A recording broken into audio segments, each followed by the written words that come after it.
me mataram, a minha família, isso no início de 2023.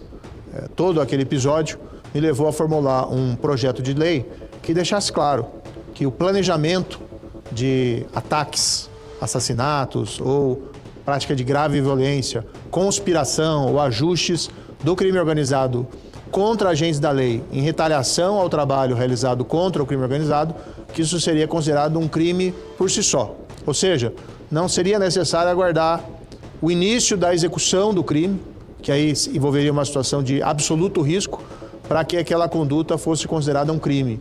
Isso permite uma intervenção do Estado, da polícia, antecipada dentro do percurso criminal, protegendo mais os bens jurídicos, no caso em especial, a vida e a integridade dos agentes da lei.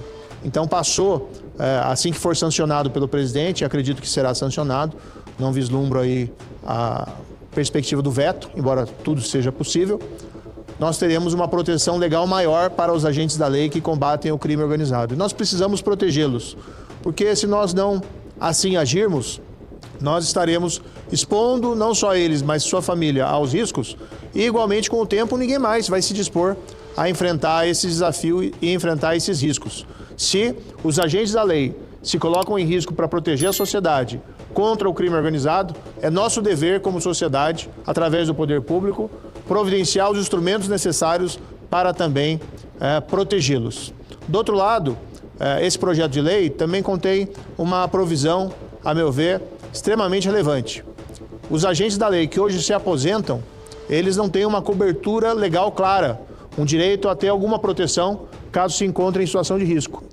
Nós tivemos recentemente esse trágico, esse covarde assassinato do delegado-chefe da Polícia Civil de São Paulo, Rui Fontes. Ele estava aposentado e ele foi um profissional que se destacou no combate ao PCC, na investigação do PCC durante a sua carreira e, infelizmente, foi assassinado covardemente, talvez pelo próprio PCC em retaliação. Os fatos ainda estão sob investigação, mas pelos vídeos que nós vimos e pelas informações que nós temos, a maior probabilidade é que de fato tenha sido um ataque de uma organização criminosa como o PCC. Hoje não existe uma previsão legal para outorgar uma proteção a agentes da lei já na inatividade que se encontram em situação de risco. Esse projeto de lei, o 307, coloca isso de uma maneira clara. Agentes da lei, como policiais, juízes e promotores, que se encontram em situação de risco, quer na ativa ou quer na inativa, terão, portanto, segundo a avaliação que foi feita pela própria polícia da necessidade do risco, o direito a ter uma escolta, direito a ter uma proteção,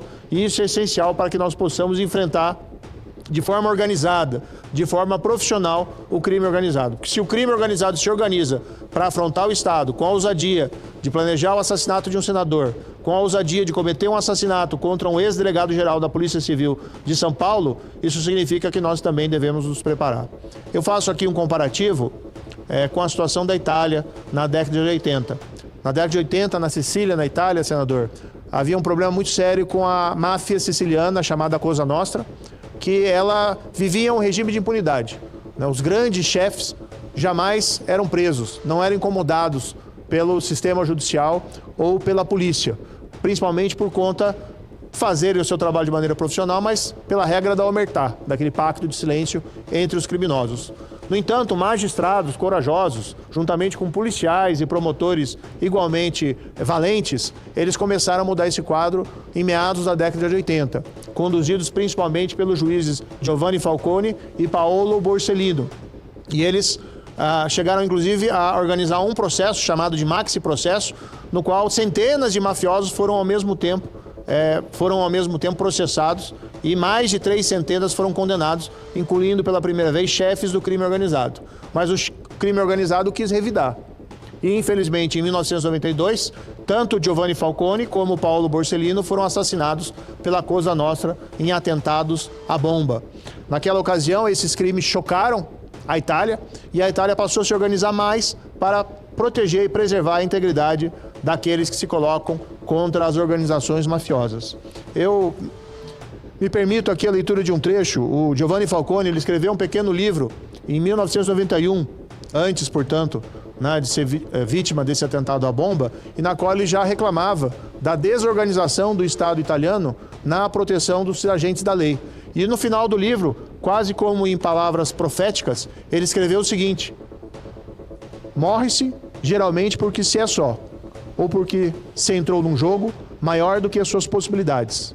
Morre-se muitas vezes porque se deve agir de forma artesanal, e não se sendo ajudado, está-se destinado a levar bala. Na Sicília, a máfia fere os servidores do Estado que o poder público não consegue proteger. E, infelizmente, isso se tornou realidade no ano seguinte, quando ele foi assassinado no atentado à bomba. Nós não podemos deixar que os nossos agentes da lei, pessoas que enfrentam o crime organizado com valentia, que colocam mais do que as suas carreiras em riscos, fiquem desprotegidos, sejam abandonados. Se o crime organizado não esquece, se o crime organizado busca retaliar aqueles que fizeram o seu trabalho, nós, o Estado, o poder público, não pode abandoná-los à própria sorte. Esse projeto de lei é um passo importante para garantir a proteção legal a esses agentes da lei. É claro que ele por si só não muda a realidade. Precisa sim a lei ser cumprida. E identificadas aquelas situações nas quais policiais, juízes e promotores sofram riscos reais, e não são poucas, é preciso sim outorgar a esses profissionais uma proteção especializada, uma proteção organizada para prevenir qualquer espécie de atentado e para evitar maiores riscos. Assim, é a forma da sociedade dar uma resposta ao crime organizado. É uma forma da sociedade e do poder público dizer: aqui não. Aqui nós vamos defender aqueles que nos defendem. Aqui vocês não mandam e o que vai prevalecer é a justiça e a lei. Que esse projeto seja um primeiro passo para a construção de uma estrutura legal mais rigorosa, mais pesada e mais eficiente contra a criminalidade organizada, um dos grandes males, infelizmente, do nosso país. Muito obrigado.